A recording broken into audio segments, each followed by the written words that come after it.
I'm glad that Jody didn't tell me until 30 seconds ago that she was going to invite me to sing, because it's much better this way.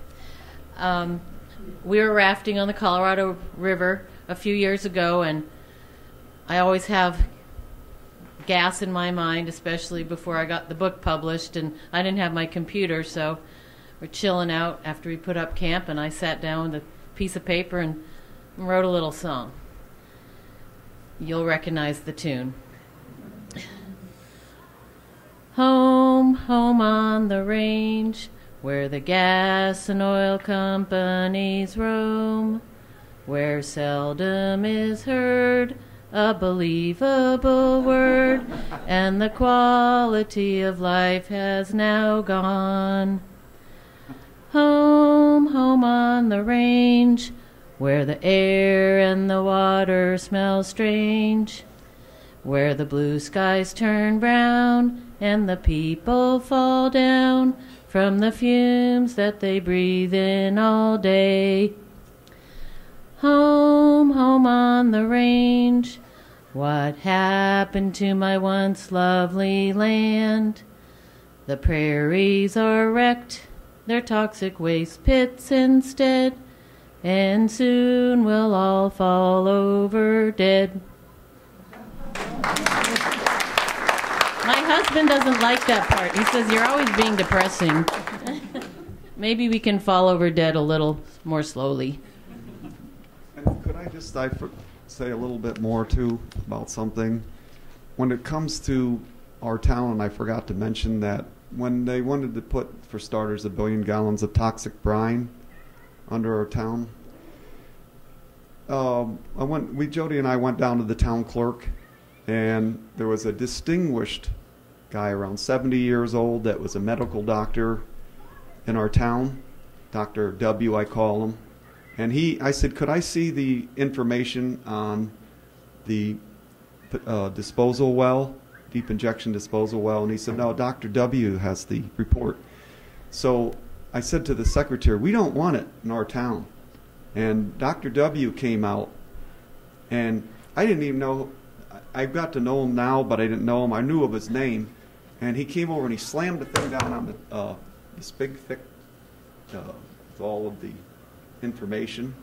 And he put his finger in my chest and he said, they've got everything lined up with the state and the feds. They only need to go one vote through the town board, and it's a slam dunk. So I'm going to save you a lot of headache and tell you right now it's a done deal, so just let a dead dog lie. So I said, who are you, sir? He said, I'm Dr. W, and he said, who are you? And I said, I'm just a poor farmer, And he said, yeah, right, you're a poor farmer. So I turned my pockets inside out to joke around with him. And he has a nice sense of humor, this guy does. He's a great guy. So we went home that night and laid in bed, and in the morning we had to decide, do we try to push forward on what looks to be a done deal, or do we just concede? And we said, let's go for it. So it was like 4 weeks of those long days, knocking on doors, putting ads in newspapers, half-page ads with our money, and then snail mailing all the people along Cuca Lake that were gone because they were going to slam dunk this thing in the winter when all the people along the lake were gone. They knew that was a lot of the very intelligent people that have affluence and everything. So it was they know when to strike. So I called up tried to see if a U.S. congressman would come to our town, to our fire hall, and I got hold of Massa's aide, and they said on Super Bowl Sunday, because everything was happening so fast, we had to move quick. And the aide said, he can't come. You're on Super Bowl Sunday. Everybody's going to want to watch football. No one will show up. And I said, please tell him that I'll put $1,000 down with credit card to a charity of his choice. And if I can't pack the place, then he gets $1,000. So 10 minutes later, the congressman got on the phone with me. And he said, I like your style, but I can't be in a bet over money.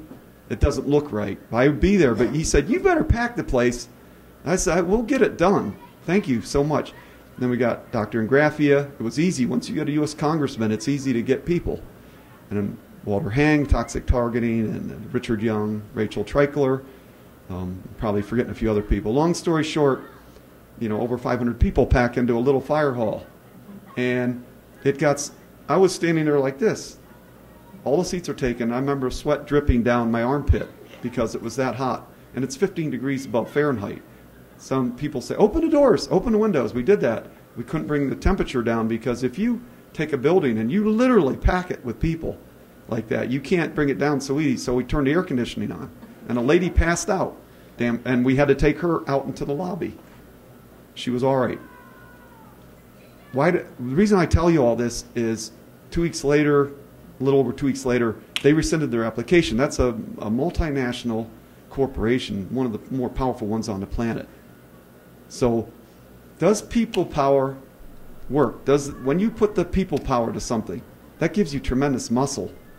And then you can get things done. But this is my own simple opinion as a farmer. My wife feels this way too. If it's free admission on Saturday, but if we can't show big numbers, and the moratorium is just about through. We don't, things are clicking right down. I kind of feel like people, it's so scary that just going like this, I don't want to think about it. July 1st is coming. But we can't put blinders on. This is our last chance to have a mega rally and turn Albany around. Because is there anybody that in this room that's happy with what Albany's done over frack? Can you get anyone would think, raise your hand, please?